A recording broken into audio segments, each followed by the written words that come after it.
How are you? I'm doing great. Well, I feel like I've arrived. Pat McAfee Show with all you guys. I feel like I've arrived. So thank you. You're in the final four. Okay, you have arrived. Okay, let's just make sure that is understood. Not on here has anything to do with that. But congrats, coach. Obviously, we just read off your accolades.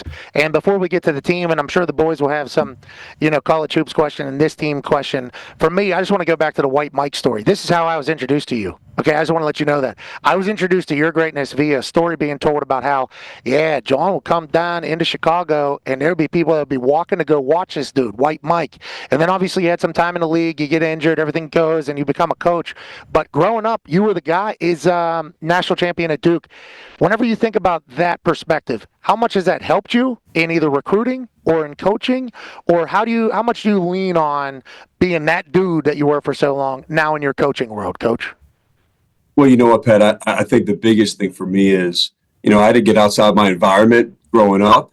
And so anywhere there was a game in Chicago, I don't care where it was, I would go. And, I think the biggest pride I found was having to find your own footing. And for me, it was just showing my game. And so I would go everywhere and play. There was nice of Pat Bev to give me that love and to share those stories. I don't know if they called me White Mike, but I think they did have respect for the way I played. And so for me, the fact that I coach guys from all over the world, play with different guys from everywhere, I think that's just helped me understand different perspectives and connect with different people.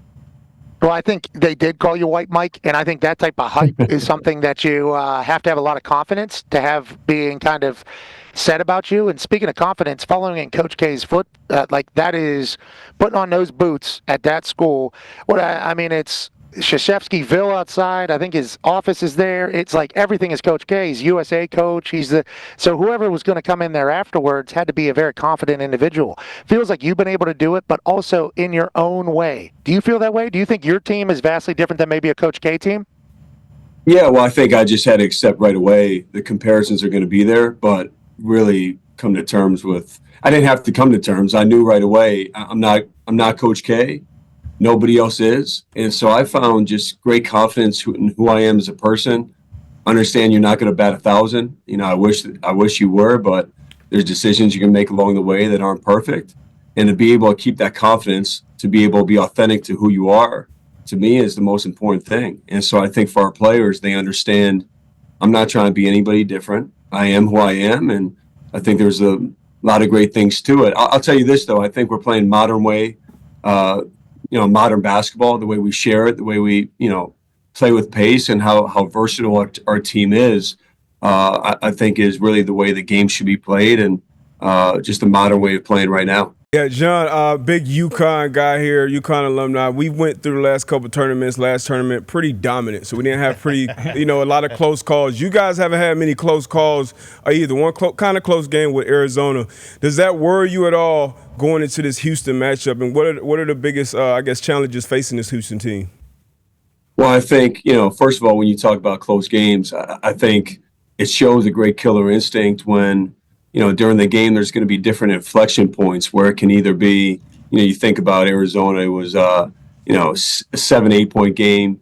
Alabama, the same thing with about an 8-point game with, 7-8 minutes to go. To be able to know in those moments to keep your foot on the gas and get separation, I think that's a skill. And our team has had that this year. Hopefully we can do that. But we're fully expecting against Houston, it's going to be a possession-by-possession kind of game.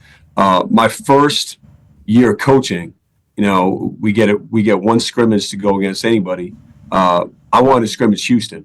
And the reason I wanted to scrimmage Houston in year one, I wanted our guys to understand the level of physicality, a team like them would play against, and the togetherness and the job that Kelvin Sampson does. He's as good as any coach in the country, period. So the respect we have for them is off the charts. We know it's going to be a slower paced game. We know it's going to be a physical game. Still diving in them some. But look, if you look at their analytics, statistically, they're as good as any team in the last 10 years of college basketball. They're right there with anybody. So we're excited. We know it's going to be a big-time challenge, and the job they do on defense is off the charts. you talk about Coach Sampson there. Obviously, he's been around. We've seen Houston go on many runs. The last school called him Kevin, I think, and then their social team said his name's Kelvin, and the L is actually the same one he just handed you. So they got a little swag down there, a little bit of sauce in this entire thing. ESPN Research pulled this up, John, just to make you feel young or good. Sampson and Scheyer will be on opposing benches in the semifinal. When Sampson began his first season as a D1 head coach in 1987, at Washington State, Scheyer was 4 months old. So he's got a little experience. Jeez. He's got a little experience on you, but quite experience. Yeah, exactly. Boston Connor has a question for you, Coach. Yeah, Coach, you got that, Duke emblem across your chest, and it says the Brotherhood above it. What does that kind of mean when playing basketball for Duke, all the great players that have played there, including yourself? And will you kind of lean in to the Brotherhood as you get ready for the Final Four? Will you reach out to Coach K? Will you kind of talk to some of the guys that have already been through it, or can you just pull from your own experiences enough? No, I lean into all that. And, look, I think when you think about the Brotherhood, and obviously Coach K is a huge part of that. I already talked to Coach K first and foremost. He's only had 13 attempts at, in a Final Four, 13 experiences. Besides that, he doesn't know much about being in this environment at all. But for me, I'm lucky, as a coach to still have my coach. So the fact is, we talk all the time, and I lean on him for a lot. But you think about the Grant Hills of the world, and the Shane Battier's, and Adam Silver, the commissioner of the NBA, is a Duke grad. The Brotherhood in general, to me, is the connectivity in the sports world, but especially in basketball, is off the charts. I think the thing that sets us apart, though, it doesn't matter if you're here for 1 year or 2, 3, or 4. The amount of texts that I got from foreign players when we went to the Final Four. The text throughout the year of just being so invested in what's happening, to me, is off the charts. I'm not going to say it's better than anywhere. I can't compare it to anywhere else. This is all I know.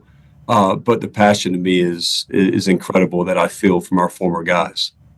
Seems like two young Duke guys are taking over the basketball coaching ranks. You and J.J. Redick, obviously massive talking points. It's awesome to hear you still talk to Coach K, because from the way LeBron talks, J.J. is a young Coach K in there as well. So happy to see the Krzyzewski pipeline will continue to crush. Last question before we have a hard out. We can't thank you enough for joining us here, Coach. All focus right now on Houston. Will you also pay attention to the other teams now? Are we watching film, or is this everything on one game at a time now, as opposed to what it was beginning of the tournament?